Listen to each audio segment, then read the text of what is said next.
Good afternoon, good morning, good evening, period. Folks, it's your man all the way, George Page, aka the Emperor of Female Combat Sports Talk. I hadn't used that moniker in a while. I get the opportunity to use this. As you know, I'm the Emperor of Female Bodybuilding Talk, but I'm also a fan of women in combat sports. So I get to put on my other crown, the Emperor of Female Combat Sports Talk. Folks, I hope y'all having a happy upcoming Easter weekend. As you know, tomorrow Easter Day, so let's remember who this is really celebrating about this holiday. Not much about, but I know little kids, the candy and the eggs. That I don't like eggs. I never liked eggs, so I don't worry about it. I do like the little chocolate eggs, especially when we're Snickers. And her nickname fits for what my favorite chocolate is. We have the lovely Miss Jamie Snickers Edenden, if I got her name right. Yep, that's right. That's right. All righty, have to work on that. It's Eaton Din, like Eaton's Din. It's kind of like So she is an MMA fighter, and she recently, a couple weeks ago, fought at Invicta 61. So Invicta is one of the only all-women organizations. It's been around. It's a lady I have followed. Shannon Nabbs had created this organization a long time ago. Quite a few MMA fighters who transitioned from that organization to UFC and other fighting promotions. So she is fight as a featherweight. She's one of the big girls. So and she just recently faced an opponent and knocked her out just in the second round, just a minute and a half. Yep, minute and a half around that time. Yeah, yep. Yeah. And I mean that's pretty good. I mean, I knew one lady who she knocked out an opponent like 25 seconds in the first round. That was a flyweight fight. That's and it's amazing. So, we're gonna talk to her, share her story and also her plans or any fights are coming up in the future for us. So, man, welcome and thank you for your time. Thank you for having me. Happy to be here. All righty. So, what got you started? It's what I call it blood. What got me started in fighting originally? When I was younger, when I was a teenager, which is a lifetime ago now, I was with an older guy who was a bit abusive. So in that moment, my parents kind of said that I should do some self defense, and I ended up going to my local martial arts gym, and it was just for self defense to start with, just to go learn how to defend myself. If that was pretty much it. And after a couple of months of being there, the coach come over to me and he's like, "You're actually really good at this. You should come and join the fight team and start sparring." And within 6 months, I had my first Muay Thai fight. So that's kind of how it all started. And here I am, nearly 12 years later. So. Huh. Well, I'm sorry about hear about what happened with you and that boyfriend. His thing is, this is what somebody say: no man should be on a woman for no apparent reason. If you are in a situation where the relationship's not going well, just walk away and leave. Just don't. It's not if, unless she jumps on you and like if it's mutual combat, okay. But you just run on because the soup was too cold or she forgot to put the toilet seat. Oh, that's not an excuse. But yeah, I've talked to ladies who have dealt with Yeah, my 100%. mother.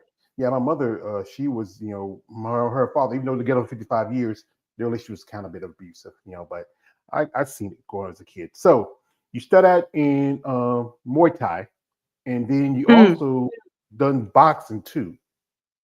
Yeah. Yeah. So I started in Muay Thai and had about 5 Muay Thai fights, and then I had about 5 years off. And in that time, I was in another relationship, and I was trying to build a career and build a life. And back then, I didn't really see fighting as a career. I was just doing it as a hobby. And in that time off, I actually did a bodybuilding comp, funny enough, back in 2015. And then I moved up to another state in Australia, and that relationship that I was in, it broke. And then I started doing MMA, and then after my first MMA fight, I realized that I could make something of myself and be quite good at this. And here I am 5 years later, fighting on the biggest promotion or biggest female promotion in the world, in line for a world title. So it's pretty Yeah, epic.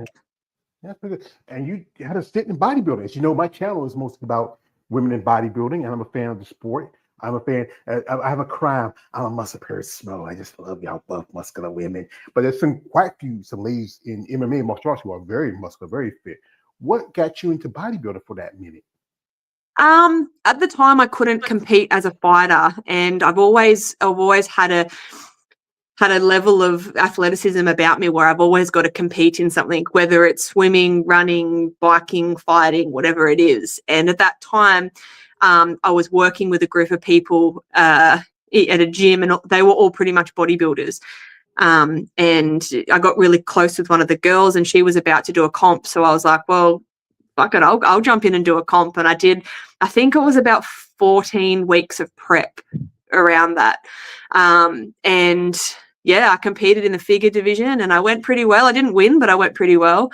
But I didn't do another one because I just didn't enjoy it as much as the fighting. It wasn't, it wasn't for me. So Yeah, with bodybuilding, it's a lot of things. There's a lot of time sacrifice, just like a fighter. But then you have to put on a pair of clean heels and walk on the stage, and you have to butt naked. It's not for everybody. I would say no. some ladies they love it, but it's not for everybody. So, what was that experience like in your first fight as a fighter? My first MMA fight, we have a really good, over in Australia, we have a really good platform for amateur MMA fighters. So, back in the day when you first became an MMA fighter, you kind of just turned pro and that was it. You didn't really get time to build yourself or have experience. But in Australia, we have a really high level platform for all amateurs to fight on before they turn pro. So I was really, really lucky to fight in that. And I fought on a local show here on the Sunshine Coast in Queensland and had my first fight against a striker, and it was epic. It was so fun. I won unanimously after that. And it's funny, after that fight, it was my first MMA fight, and I was doing the speech like at the end of the fight saying, they were asking me all these questions. And at the end of it, I called out the UFC. And back then everyone's like, it's her first fight. Why is she calling out the UFC? And now looking, 5 years later, I'm on my version of the UFC because I can't go to the UFC because, as you know, or you may or not know, they don't have my weight class. Yeah. So for me to get to Invicta, this is the pinnacle for my weight class at the moment. So, what I said back then 5 years ago is now coming true. So, I think I'm a big believer in speaking things into existence and, following God's plan and it all comes out in the end. Yeah, I know about how, as I call him, Dana wife beater. He got rid of the featherweight division where he could have grown it because those fighters there like Macy Chiasson, you have Nolan Demont, even though Amanda Nunes was gone, and then you didn't have Chris Cyborg anymore. Even you had your lady that you met a while back, Miki Anderson. She fought over there. They could have grown the division because they had fighters there. Because I see some ladies right now over there. You have Kayla Harrison, who's now about to fight the current champ, Juliana Pena. And Kayla, I don't know if she can make that weight at 135. She is a big girl. When she was fighting PFL, she was fighting lightweight, and she only she did featherweight one time in Invicta. That was through the time when the pandemic, where the PFL wasn't fighting. Yeah. I think it, because all those girls, if you look at all the girls that stayed with the UFC that were in the featherweight division and dropped down to bantamweight, all of them took like a year off. They took a year off to get their body weight down to a point where they could potentially make bantamweight. And same with Kayla Harrison. She took a lot of time off to be able to get her walk around weight down to a point where she could make bantamweight. And it's no surprise that she cuts a lot of weight. Like, you can see it in her eyes, you can see it in her body, you can tell that she cuts a lot of weight. So, it's unreasonable for the UFC to think that she can do it more than once or twice a year, but then it's unfair on the division because then she's kind of holding it up in a lot of ways. But if they brought back the featherweight division, they could build it around her and then they could sign a whole heap of featherweights. But you know what? It is what it is. And I've found a really good place at Invicta and they've got a legitimate world title and that's what I'm aiming for. So my sights are set on that, not really on anything else right now. So. Yeah, because I think the last person that hold the title was Pam Bam Soares, and she went up to Bellator. Bellator had a women's featherweight division, but now Bellator is gone. It was soared by PFL. PFL, I think they were having a couple years ago do a featherweight competition. They were recruiting. And I feel like the UFC could have grabbed up some of those featherweights, but it's just a lot of BS here. Oh, we have here my Yeah. man Lawrence Perkin coming through. Shout out to man Lawrence. He says, good afternoon, Jamie and George. Good afternoon to you, brother. This is my man Curtis L. Jr. Curtis says, I like your middle name, Jamie Snicker. Hungry, why wait? My favorite candy bar. And also, this is from my man Lloyd says, everyone make sure when you come in here, behave yourselves. Yes, because I tell guys out there, hey guys, she may not be a bodybuilder. Because you guys, you like the big muscly chest. You like there's an old smoke saying, your ladies rock hard, we're rock hard. But this is a lady who fights professionally. So guys, be respectful. So now, I was looking at your record, and you fought some top seller, I think some Australian ladies there, Jimmy Fabian, and also Janae Harding. I mean, those ladies, they were, for at one point they were going for the title back in Bellator before it got dissolved. So, what was that experience like? And you got to think about it. Australia's quite a few others, like there's Sinead, or not Sinead, Arlene Blanco, who also Yeah. fought weight.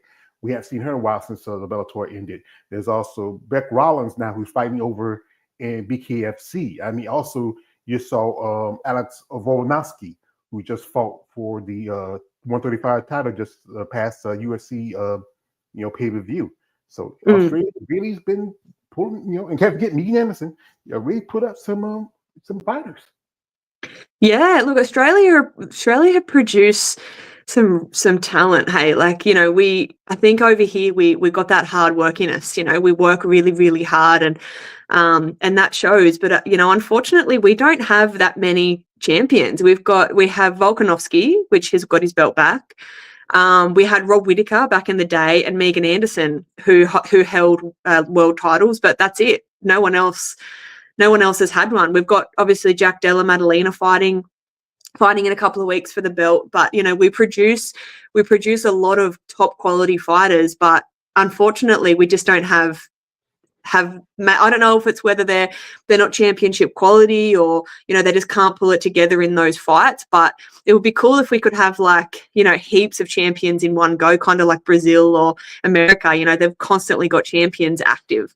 But Australia, maybe it's the lack of numbers that we have here. But yeah, we had Megan Anderson, Alex Volkanovski, and Robert Whittaker, and hopefully I can add myself to that list after I fight for the belt this year. So yeah, that'd be great. I mean, opportunity to really be part of a dynasty of Australians, Aussie champions. And is there? I think one thing they might try to do. They used to do this every so often.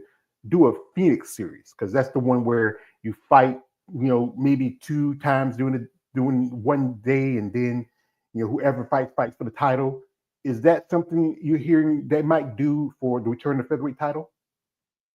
Is that, you mean like a tournament style thing in one night type of thing? Yeah. I haven't heard anything. I don't know if there is enough women in the weight class that could do that. Because at the moment there's not really, there's a few featherweights leading the way, but a couple of them are losing, and like you wouldn't want to bring someone like Jackie in when she's just lost. I don't think that's fair for her to fight in a Grand Prix title tournament when she's just lost. So I don't know what they're going to do, but honestly, I would love that. I would love to have like 2 or 3 fights in one night. I would absolutely love it. But I don't know. I'm not sure. Well, they might just once they probably start getting more bodies on there, maybe they figure out something out. I mean, I think there's some fighters out there that probably are looking for a home for themselves, especially organizations like UFC and Bellator don't have that division much anymore. And I said it's still PFL, but I think they're trying to move away from the bigger girls. It's just a thing. We got a comment from a man Lawrence. He says, Amanda Nunes talking about returning. I'm not a fan of the Lion-Ass Queen. I hope she does not. Stay home with your wife. Also, he says that Kayla Harrison and Juliana fight is definitely going to be be epic. Oh yeah, I think it might be. Also, my man Owen says, question says, Miss Jamie, every day you always a winner when you walk the face of this earth with Christ on your side, and you will inspire others in the world today. You know what? He usually does that for my female bodybuilders, but you know what? He's a great guy, my man Lawrence Perkins, and it's just he always wants to give out good feelings to people. That's why I love doing my lives like this because I want my followers to interact with my guests. So so thank you, Lawrence. Appreciate that. Yeah, thank you, Lawrence, and God bless you. Yeah, and you were doing pretty good. Your last couple of fights in Invicta. You beat a fighter that I'm not a fan of. That's Abby Montez. She beat one of my favorite fighters that was Clarissa Shields a while back in PFL. You beat the only fans out of that girl. It's funny in that fight because obviously she's got the OnlyFans thing on, and in that fight I took that fight on 4 weeks notice, and I gassed, and I never gas in fights, and I hated myself for that moment where I gassed, and but I still managed to pull it through and get a unanimous decision win. But she was tough and she was big. She was a big girl. She used to fight at lightweight as well in the PFL, so her cutting down to featherweight, she was big and she was strong, but got the win over her, which is really good. So just a month notice, you didn't get a full fight camp, and you still beat this girl. You think about it. Imagine if you had a full fight camp, what you could have done.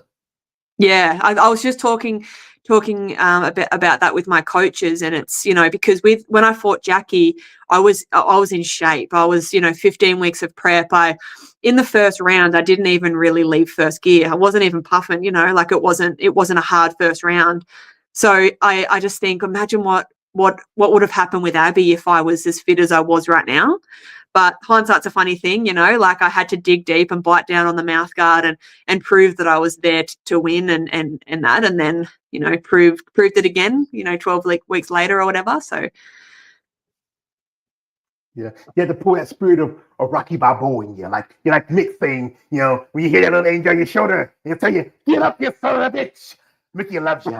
So, run over him. That's that's tough, especially because you really want a good prep. You want to make sure, but there's been fighters that come in maybe a month in. I know a while back they had a PFL tournament where Julianne Velasquez fought a girl, and she came in I think 2 or 3 weeks in after a fighter dropped out.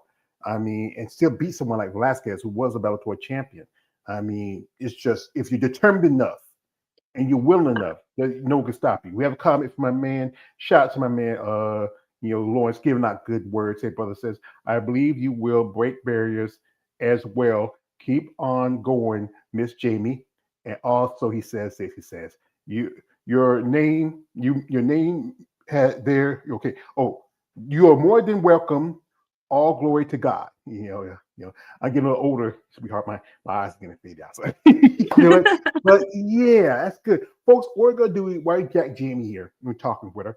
We're going to jump through her social media. You want to follow her? The links are in the description of this slide. You want to check her out and support her? Maybe, like I said, I think Victor might be having another fight coming up soon. If she ever gets a chance to get on another fight card, I would say go support Victor. It does need the bodies, and does need the people, and to stand by these fighters. But guys. I say this about every time in my interviews, especially when I have a lady on here, and she may not be a bodybuilder. She's still a lady, guys. No, stop it. Get some help.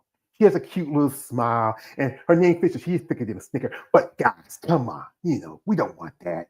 This is a lady, and I know she can kick your ass too. So be respectful. You gave my man before my man KL the one says, good evening, good night. Thank you, brother. And he says, and we're gonna jump into her social media. So you want to follow her links, the description of the live, and support her in her upcoming fight, and also reach out to her just a genuine interest. So here we are, and this is one of the videos I was looking at earlier. This is from your fight with you got to stamp your fight with Abby,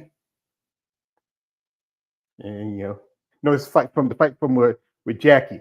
What was that feeling? Because you got her, she was coming in, you just bam, and she went down. You were going for that one more shot.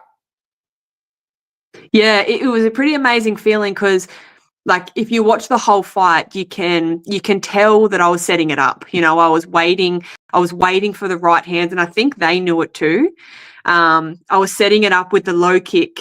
I knew that when I threw the low kick or the calf kick, she was going to lunge forward at me because she'd done it, 4 or 5 times And every time she did it, she lunged in with her chin up in the air. So I knew that I just had to land that right hand, on the chin, and she'd go down. So this is a cool video. This is a slow motion.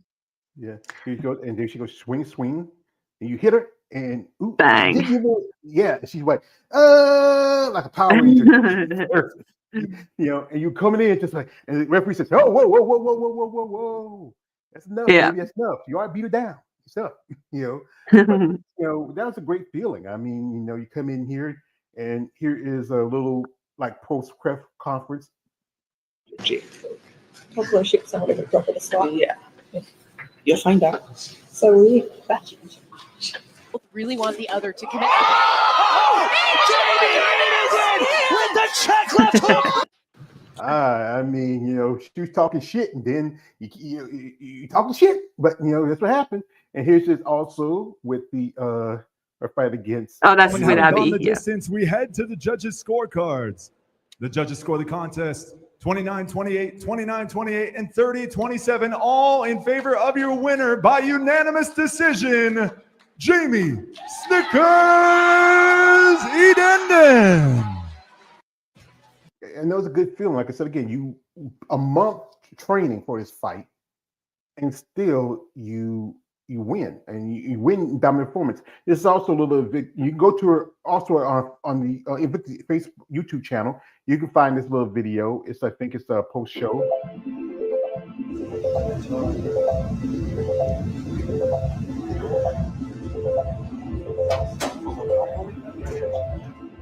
I'm feeling 100% prepared. I've had quite a long time to prepare. In total, I've been preparing for 15 weeks. So there really is no stone left unturned. I'm physically fit, mentally fit, ready to go. I want to be entertaining, I want to be that gladiator in the ring that says, "Are you not entertained?" I want everyone to go, "Fuck, that was the fight of the night." Whether I won or I lost, I never want to be in a boring fight. And if I am in a boring fight, get me off the card, because I don't want that. I want to entertain the crowd. I want to entertain the promoter. I want to be welcomed back. So that's what I want.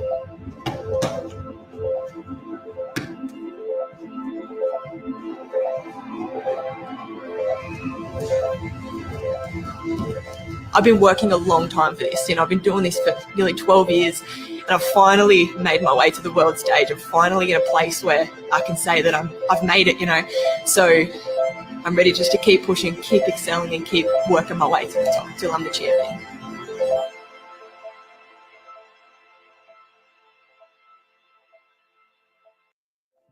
God, that's just really the music, how it's rising and pick up, and it really shows how much you love what you do as a fighter. Yeah. In that bit, I was getting a bit emotional because it means so much to me. I don't think the regular people don't understand how much work and time and sacrifice that you have to put into this sport. So I always get emotional talking about it because it's, not many people can say that they're out here living their dreams, and I'm doing just that. So, that was in Oklahoma. It started snowing. Yeah. Oh, Oklahoma, yeah. I live in North Carolina. We had snow, and it lasted no more than half a day. Yeah. And it's a experience to fight on a promotion like Invicta. Give the opportunity to prove yourself, to see maybe someday be a champion. And here's her fight with Abby, and you were tagging her. She was putting up some good fights. She was a tough girl, but you were really tagging her. Yeah, my jab was the story of the fight. Really, I was just able to land my jab more accurately than she was able to land. So that's what got me over the edge in the end. Yeah, that's the thing. The jab is very important, especially even though the jab is different from when you are a boxer than we are from MMA fighter, because you have to worry about not just somebody's hands, but their feet, their elbows, all the other extremities being taken down. But it's good to have a good jab. I've seen fighters who won a fight because of a jab, because they're able to keep that person a distance from them. A shout out to my man, the coach, Coach Sherry Harrison, who really taught me a lot about MMA when we do his interviews and also his discussions about the sport. And here's one of your opponents. Who was this? That was from my very first MMA fight. That was the speech that I did calling out the UFC. Oh yeah, But you really, really, really put some work on that girl. I mean, Yeah. you That was a said fun first, fight, that one. yeah, you're like Scarface. I keep it funny, So and what's that like as a fighter, day in, day out, the training, the regimen? For people who don't understand it, what does it take for you to get It's yourself? I'm one of those you weird people. I'm addicted to this. The training is hard. It's really hard. And if your training isn't hard, then you're not doing it right. There should be days of skill building where you're just doing drills and learning new things. But I'm a really big believer in hard sparring, hard wrestling, hard rounds, because you're not going to get anything that simulates a fight like that.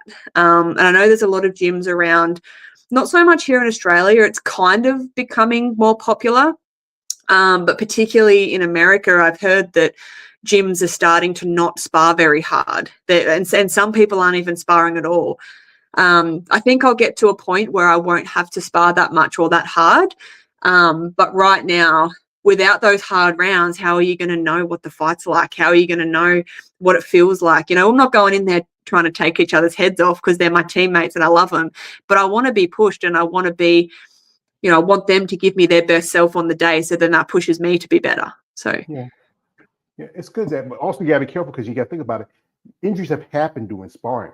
I've known fighters had to drop out because I remember it was a while back. It was I think it was not Lexa Grasso. I think it was Lexa Grasso. Was it It was who? I remember they had to drop out of fight because they got injured doing sparring. And you have to be careful. Maybe that's one reason why they want spar so hard. They want you, like, even when you're boxing, you have to be careful because you don't want to hurt a fighter. And as a fighter, you're not coming there 100% because you gotta have injuries issues and stuff like that. But you still want to be careful because you don't want to miss out on payday. So you talk about your gym. What's your gym name? How long you been with your gym? my gym's name is Ignite Martial Arts Academy. I've been with them for about 6 or 7 years. I've been with Ryan, my coach, for my entire MMA career. So he's been with me from the start and is still with me now. So, it's a pretty cool story to say that I've been at the same place. And I actually own a percentage of the gym as well. A couple of years ago, I bought into the gym, and me, myself, and my two others. There's Ryan and also my manager Jeremy. He owns a percentage of it as well. So all three of us just over here running this gym, and the gym's killing it. Honestly, we've got some awesome, really talented young kids coming through. So it won't be long until we've got, a couple of people fighting on the world stage. Yeah, think about like it could be organizations like UFC or PFL. There's LFA.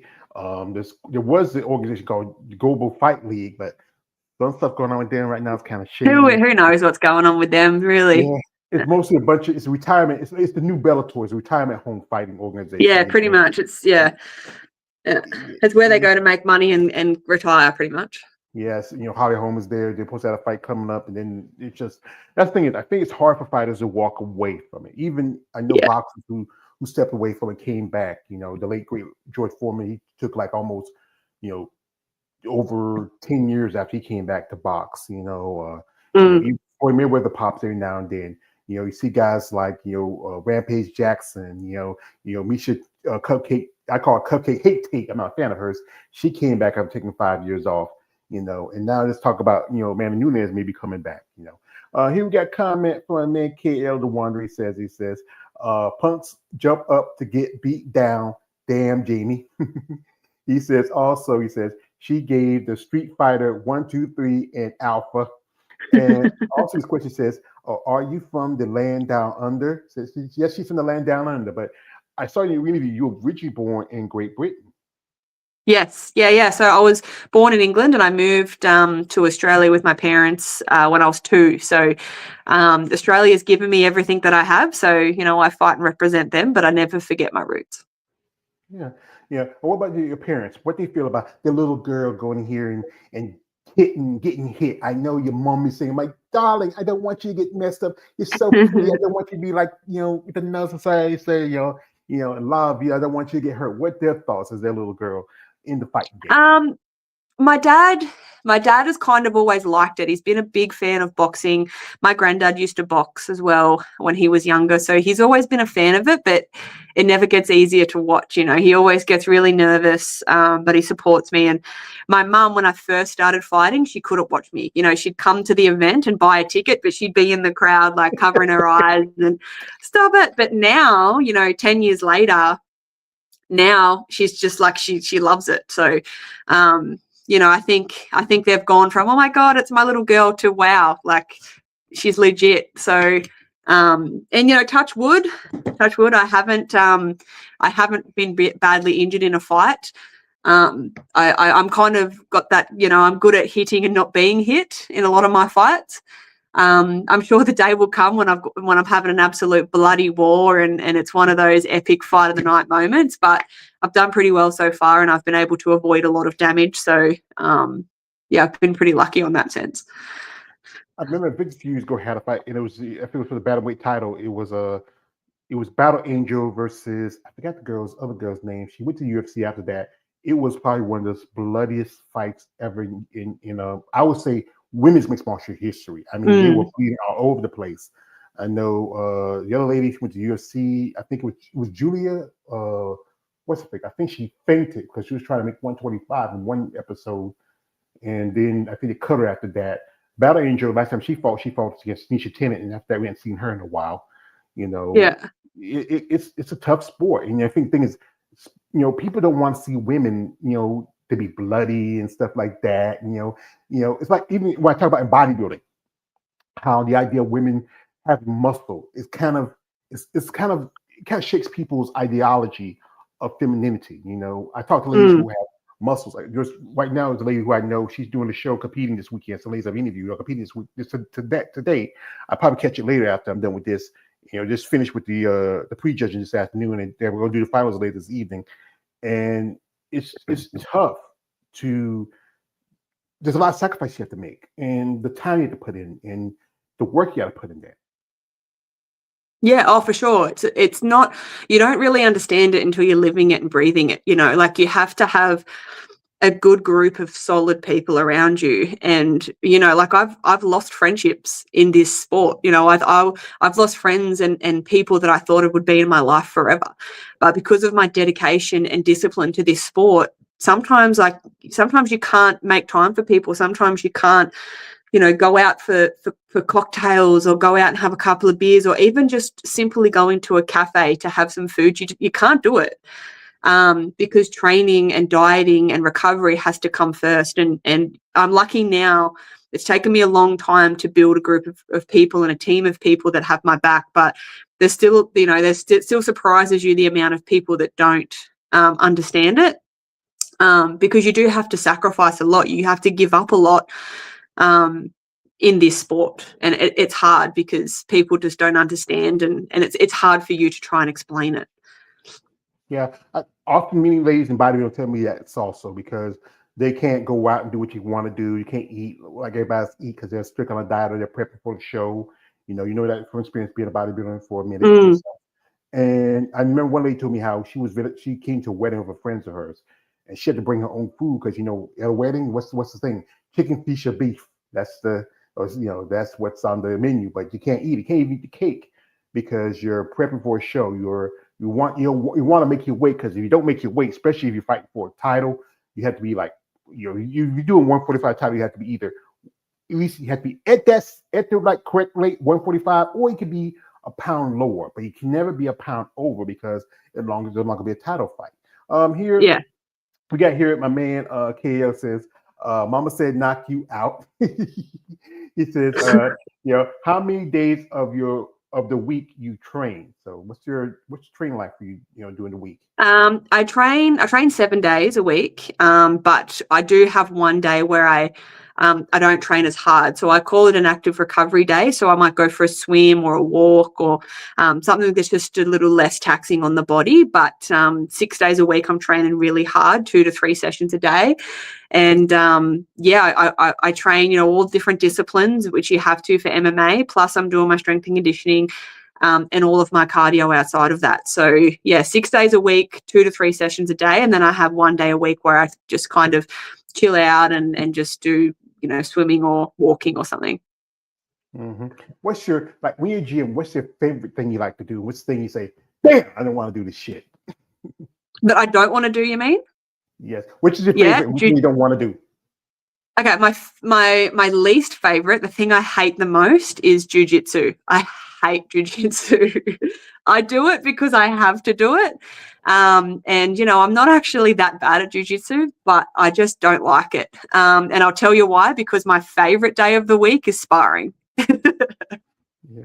I just like the violence of punching, and it's like a performance to me, So as jiu-jitsu, I just don't enjoy it. I'm not built for it. My body just doesn't fold in ways that it's supposed to. So I just find it really hard. Yeah, because it's like we did foundation for most for EMA because UFC was started by the Gracie family. Horace Gracie. He was the guy who started out. He was beating guys with jiu-jitsu because it's very popular.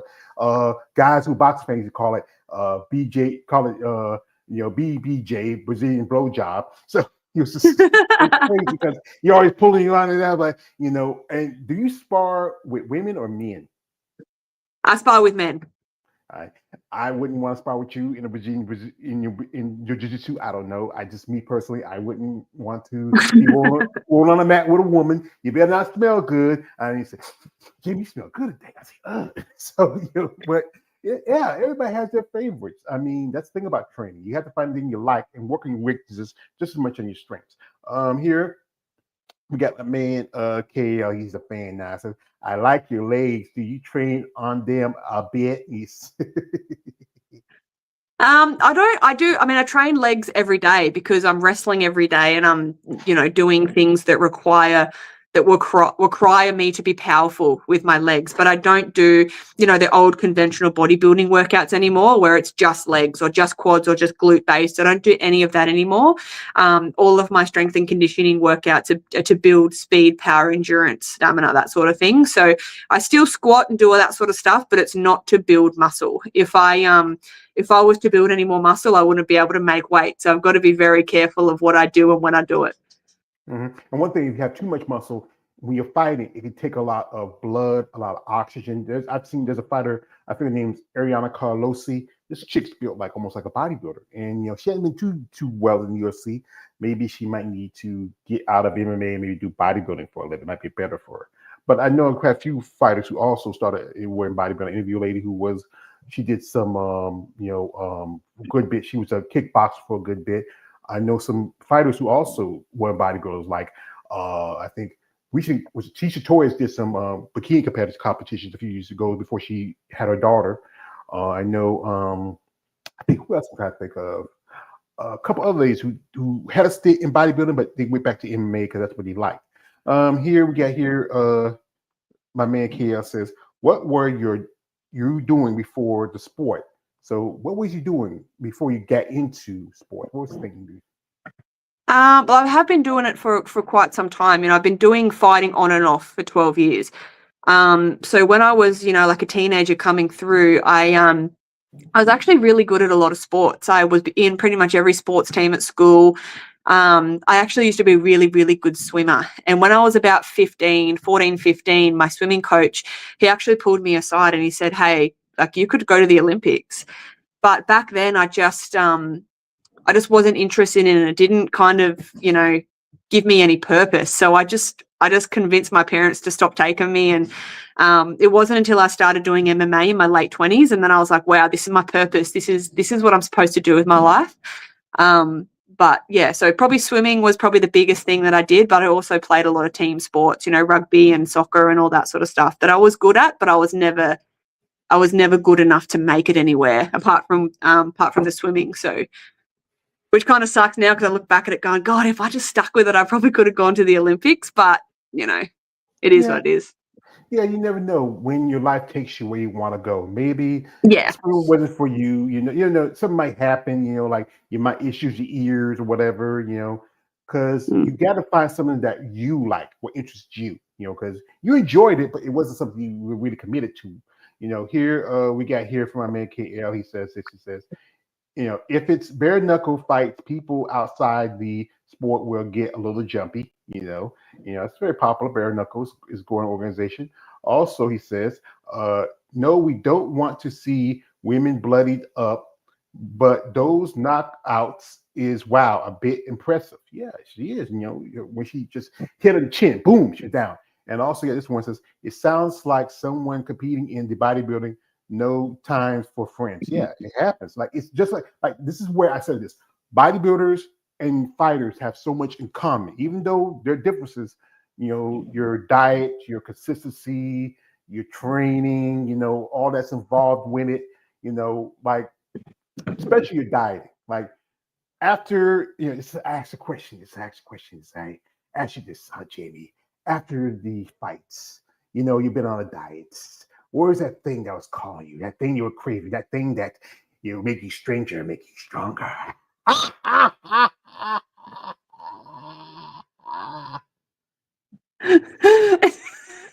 The thing I crave the most is just anything sweet. Hey, like ice cream, chocolate, just anything that's covered in sugar is what I want the most. Yeah, I mean, just about everybody likes sugar, something salty, because you're on. Some pretty much everybody eat like a bodybuilder. You can't have too much heavy stuff, low carbs. You have to be hydrated. You need a lot of things because you want to bring. Because right now there's your fighting weight and there's your walking around weight, and you fight at 145, and you walk around like about 160. What? I walk around. I don't really know what it is in pounds because in Australia we work in kilos. But I'm walking around like mid to late 70s. So I think that's like 155, no, 170. I'm not sure what it is in pounds. I have no idea. But about 75-ish to late 70s is where I walk around outside of camp. So yeah.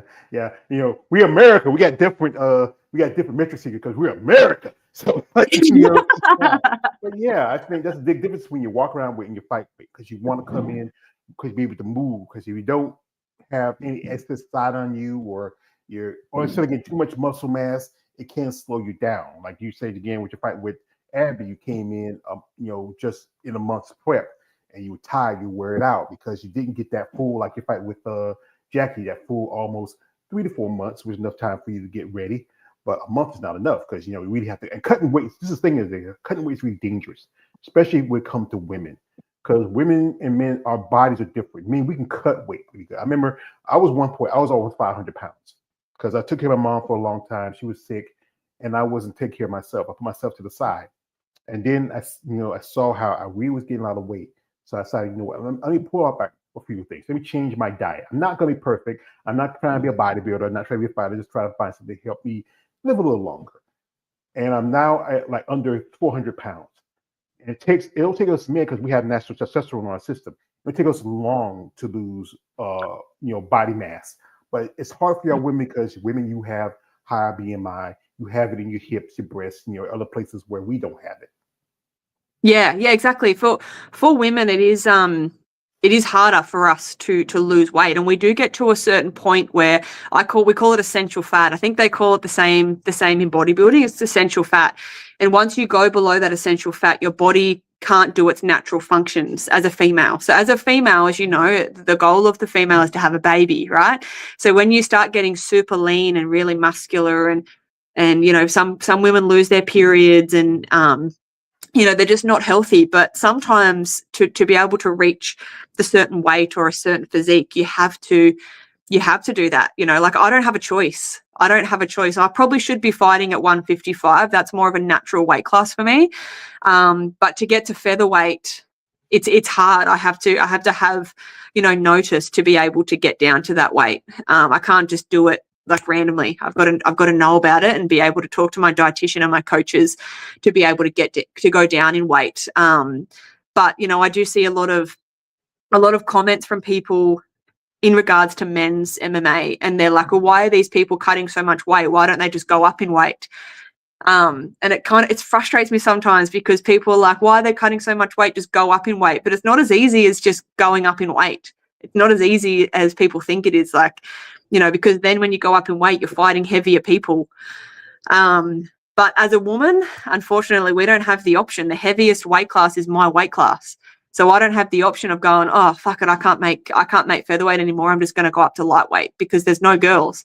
So I have to make 145. I don't get the option of being able to go higher. So yeah, the weight cut sucks. It's the worst part of it, but you just do it. It's got to be done. Otherwise you don't get to fight. So we're in there cutting the weight in the bath and getting it down to 145. So yeah, because it's tough, especially for the body. Even for a man, it's tough to lose weight. Mm. But because again we have natural testosterone, we can lose fat like that.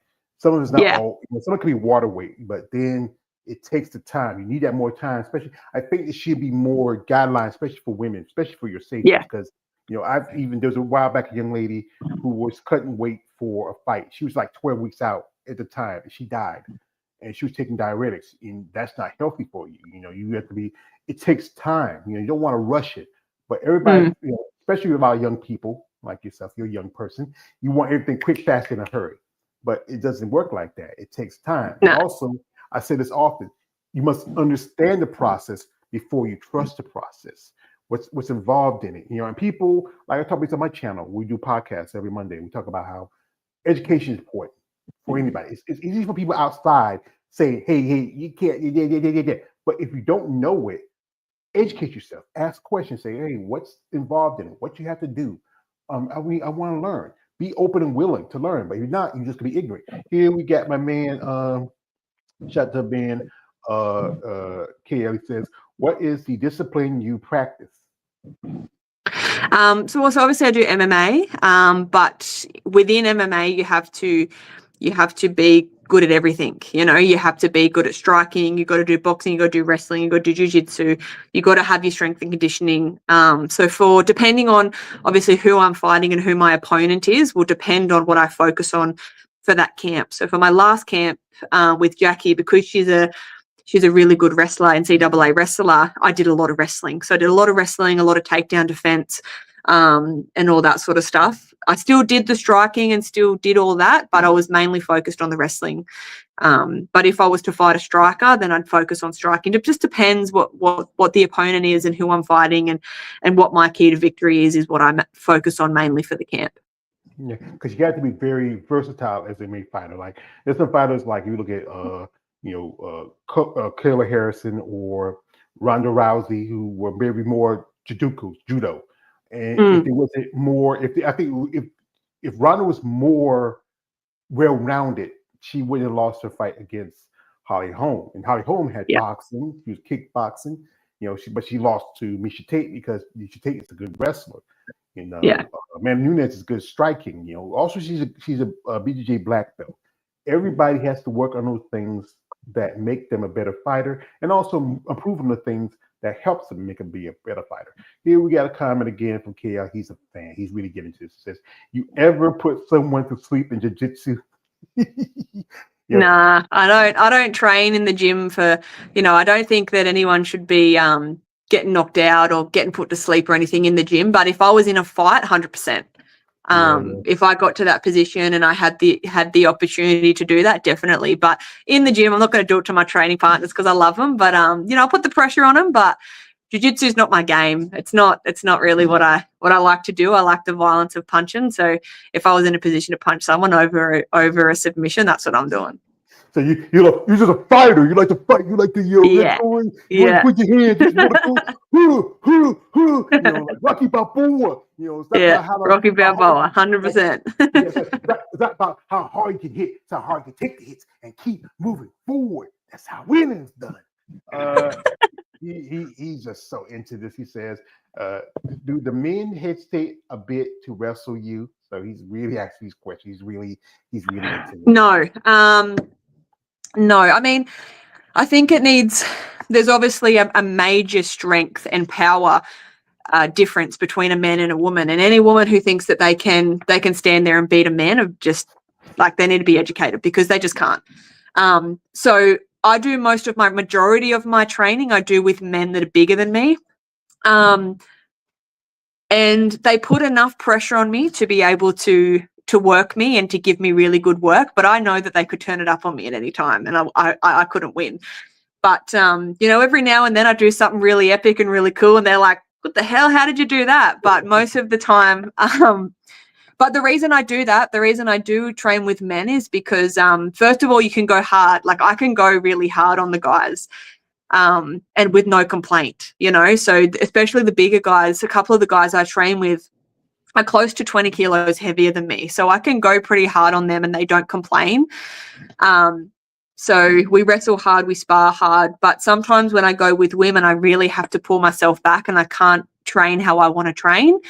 And the last thing is that we don't have that many women in Australia. You know, like I've got one training partner who's an amateur bantamweight who's just got back into fighting, and you know, we train together, but that's it. We don't really have any other women around my weight class, so I have to train with men. So do they hesitate? No, but they definitely go at my speed. Yeah, because I think with men we have to.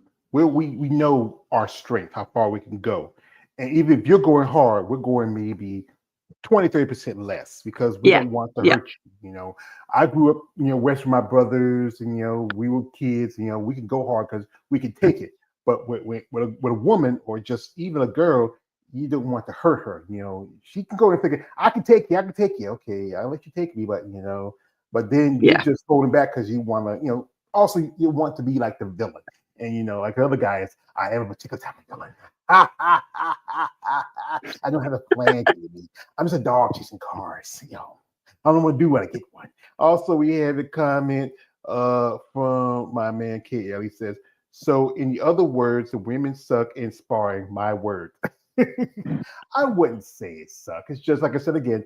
She has to be careful with her partners, and also the guys got to be careful with her. Like I said, you don't want to get hurt in sparring because you know you take your opportunity. You might miss out on a fight. So one question I got: where did you get your nickname from? My nickname? Yeah. So a bit of a funny, well, kind of funny story, but I posted a photo on my Instagram about 3 years ago, and it was a picture of me hitting pads, and I captioned it "thicker than a Snicker." And because I look pretty big and like my back muscles are sticking out and stuff, and I was like thicker than a Snicker. And at the time, I was just signing a new contract with my manager, and one of the first fights he got me was a professional boxing fight. And on the night, I was just going to wear MMA trunks on the night because I don't have any boxing gear.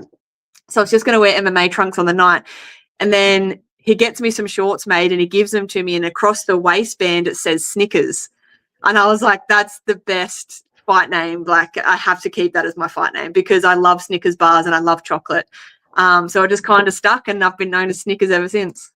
I tell you the truth, I love Snickers too. This morning I had to go to the store because I'm an old man. You know, I'm falling apart. I slept my back wrong. I had to get some Advil and some pads from back. You know. And I was shopping. I just picked up some things, and I decided to pick up a thing of ice cream Snicker bars. I ate 2 of them today, and I eat the rest later. But you know, it tastes so. You ever had ice cream Snicker bars? Had what? Sorry. The ice cream Snicker bars. No, I've never had the ice creams. You should try it. If you come to the States and after your next fight, try it. It's nice, Okay. nice and creamy, you know. And would you ever want to come to the States and like set roots here? Because you know there's more fights here, more opportunities. Yes, definitely. I've spoken about it with my partner a lot, about moving to the States. The reason I'm not doing it is because I have 2 beautiful dogs here, and one of them, she's too old. She can't travel. So I don't really like being away from them.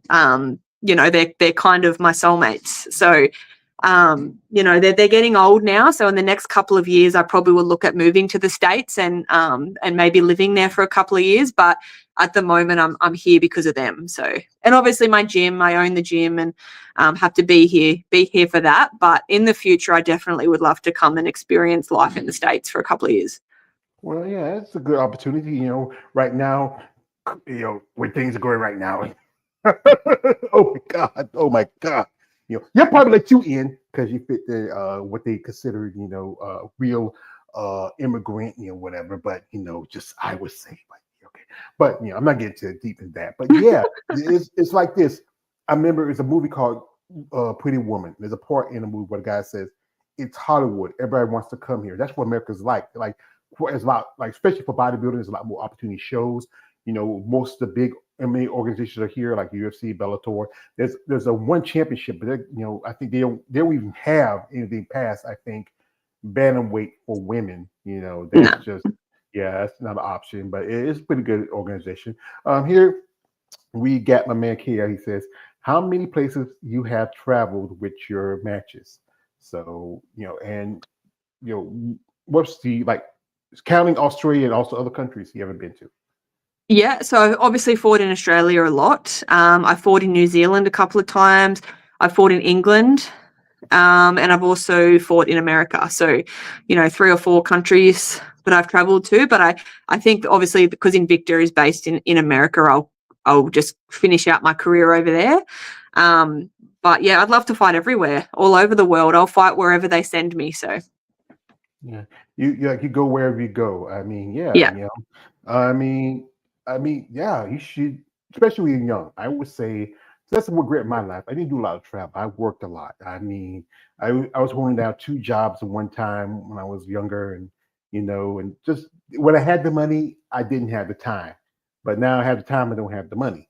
But yeah, while you're young, you should enjoy the world and see it, and just take the opportunity at it. So, and Yeah, 100%. yeah. So you have sponsors, and you run your gym. What's your sponsors, and how long y'all been doing that?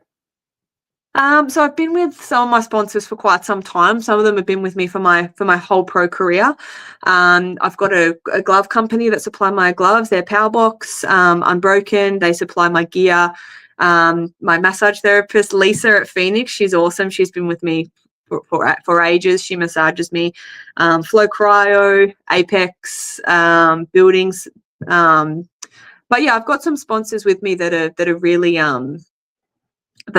loyal. They really look after me, and that's what you want. You want to be able to build a relationship with people. You don't just want to be a one and done type of sponsorship. You want it to last and build connections with people. And that's what I've done with a lot of my sponsors is, they're with me for life now, which is really cool. Well, with me for my fight career. So yeah, I'm very, very, very grateful for those people. So Yeah, it's good to have sponsorships, just that help taking some of the costs off of it.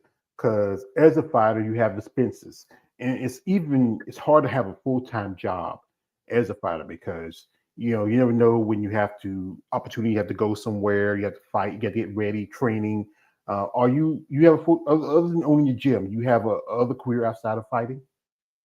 yeah, I have another job. I go down to a local basketball stadium and help them, and I get paid for that. But I'm mainly in the gym is my biggest income. Teaching classes and running the facility. But yeah, I mean, being a fighter is hard. Like everyone, not many fighters, less than 5% of fighters are making an income that can support them for life. Even the best in the world, they're not getting an income that can support them, especially after what they have to pay. Especially us Aussies, we get taxed from America and then we get taxed again in Australia. So we're getting double tax. So by the time we get our purse, we get fuck all. And then we've got to pay our managers and pay coaches and pay food and strength and conditioning and all that. So by the time we get our money, we really get fuck all. So to get some really good, loyal sponsors on board just makes a massive difference. Yeah. Sometimes, like I talk to ladies about it, but sometimes you have to steal Peter to pay Paul. It's tough, but I wish, like I said, organizations will invest in their fighters, like like any other sport. If you look at the mainstream sports like football, basketball, baseball. Sponsorship does help because it does cover the cost of everything that's involved in it. Here we go with my man KL. He says, "Would you like to see your face on a cereal box, Jamie?" Yeah, 100%. I want to see my face everywhere. Yeah, I think, like I say, with your attitude and your personality, I think you're a nice young lady. You're very intelligent. You're very articulate. Sometimes some fighters after a while you get that you're talking like you're like Rocky Balboa. You're like I just want to fight this Yeah. but I think one thing is the difference between that is that you have to take care of yourself. You have to understand what's involved with it. You have to understand the risk in this sport and all the work and time you put into it. Your investment in yourself, much as anything. Yeah. Oh, for sure. Yeah. And there's where a lot of people go wrong when they start fighting is they don't look after themselves. You know, like even people in my gym, they just don't take care of themselves, and it's really important for longevity in this sport is to take care of yourself. So a lot of people don't. Yeah, you got to take yourself because you only have one body, which is gone. That's it. We got one more question. We out, and this is the last question, my man. It says, "Damn, that's tough. This is a passion, but how, but how worth it is to do this sport if the income can't match. I think he says this. Yeah, but like I said, like just like in bodybuilding, you have to do it for a passion. And yes, with this sport, I remember I interviewed a lady. She was an IFB Pro fitness competitor. She also did MMA, and her last MMA fight paid for her next bodybuilding competition. You can make a living from it compared to other sports, but it's not as solid or as because sometimes your fight with Jackie was postponed, I think, last year, but then they canceled it and then had to restart it again. And that happens because sometimes either fighter is hurt or something happens or the promotion has issues. Those things that happen. Yeah, it's not as consistent as other sports. Like if you look at basketball or soccer or whatever, they're playing weekly, so they're getting paid weekly to play, and to perform. But as fighters, like majority of people who fight aren't getting knockouts in the first round, so their bodies are taking a complete battering. And a lot of people aren't getting paid a winner's bonus. They're only getting paid their purse, and most of the time the money is in the winner's bonus, so they're only taking home a very small amount of money. Then they've got to disperse it out to everyone. But like I do this sport because I love it. I know that it's my destiny to be here. It's my passion. It's my purpose. You can always make more money, but you can't make more time. So I'm just here living in the moment, just trying to do my best and try to build a legacy while I can, because it's not going to last forever. And as I said, you can always make more money doing other things. So I'm very grateful to be in an opportunity where I can perform and do what I love, because not many people can say that they can do that. Yeah, a lot of people say it's one thing you get hit in the face to make that money, but that's what makes it fun, though. Yeah, I don't know. I don't want me nobody kicking on here, stepping on me. I fought when I was younger, but now I'm at a point where I rather shoot you if I have to, but if I get in a fight. But yeah, I think, young lady, you have a good future wherever you do. I hope they do settle for the time for the tournament. I might try to watch it. I know I don't do a lot of streaming, but I try to catch and check it out if I can. I mean, I enjoy get opportunity to support y'all ladies, as often as I can. And Invicta, it's a great organization. I hope in the future maybe Dana would change his mind about it and open opportunity for fighters like yourself. There's a lot of ladies who like the opportunity to be on the big stage like the UFC or Bellator, or not Bellator, PFL, or any organization that get the opportunity for fighters to show their skills. It should be. It's the opportunity that anybody wants, and you put in the time, you put in the work, you deserve it much than anybody. Yeah, exactly. Yeah. So, folks, we're not going to hold the lovely Miss Jamie too long. We appreciate the time she's given her. And, if you're someone out there who's interested in sponsoring her, I left the link in the description. But, guys, I don't want that weird guy say, "Hey, Jamie, I saw you thicker than a Snicker, huh? So I get a plan." Hey, stop that guy. Stop that. He said, this is what he say. This is what he say to her. Said, Miss Edenden, we are interested in you. You have a very interesting background. Your skill set is amazing. You have a great personality. And also you're very intelligent on business. So if you're interested, and maybe we'll help you out. I know you're in Australia. So whenever things get settled on your end, we'll try to set you up here in the States, and also we help you out there in Australia, which any opportunity we can. So, ma'am, if you're interested, maybe become an ambassador for our company and representing our brand, we'd like you to join us, and we will help you in your path as an athlete. So, madam, if you're something that you're pleasable for you, just let us know. Yeah, for sure. Yeah, sign the contract, baby. Sign the contract, baby. But what? I do wish you all the best of luck in your future. I mean, I think you have a great right hook, good jab. Thank you. I mean, just work on the ground game. I mean, that's the thing. I'm always working on it. I just hate it. I know. What's the thing? It's like this. sometimes the things you hate, it's just like I hate that other guy, but I love him because he completes me. But you know what, Jamie? Before I let you go, I want to tell you something. You are beautiful.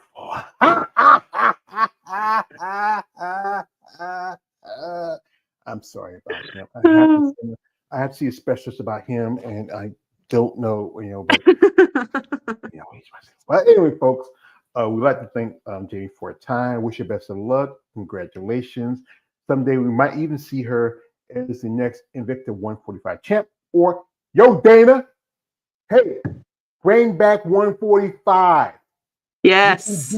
There are fighters on your organization that need to go up there. They're killing themselves at 135.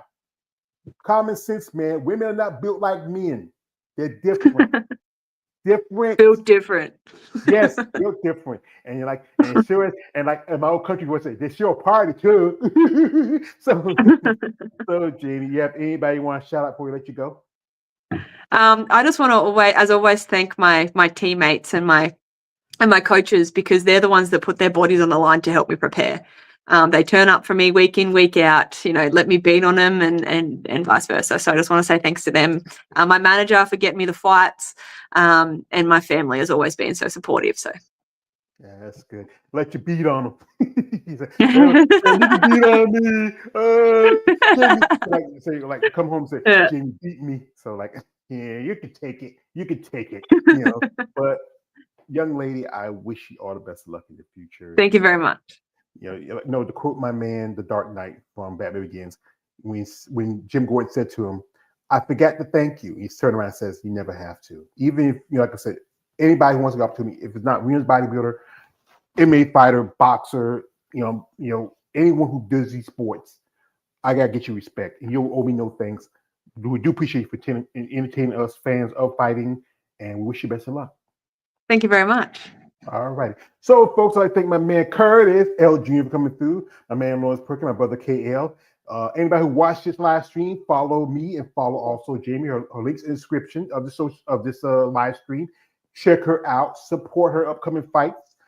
Show interest in anybody who's interested in sponsoring a fighter. If you're not in Australia, in the US, this is where the money's at. If you want to become a fighter, reach out to her with genuine interest. But don't be that weird guy. And guys, I tell you this again. Stop it. Get some help. Have some respect. I don't want to be seeing somebody being choking somebody else or him with body blows. Like Rocky was saying, it's the body blows. I got beat by a girl. Hey, that's what you get for doing that shit. So thank you, Jamie. Best of luck to you. Yeah. Anyway, this is your man, Lloyd Judgment, aka the Emperor of Female Combat Sports Talk. Like, subscribe, don't subscribe. I am out. Happy Easter, good night, and good luck.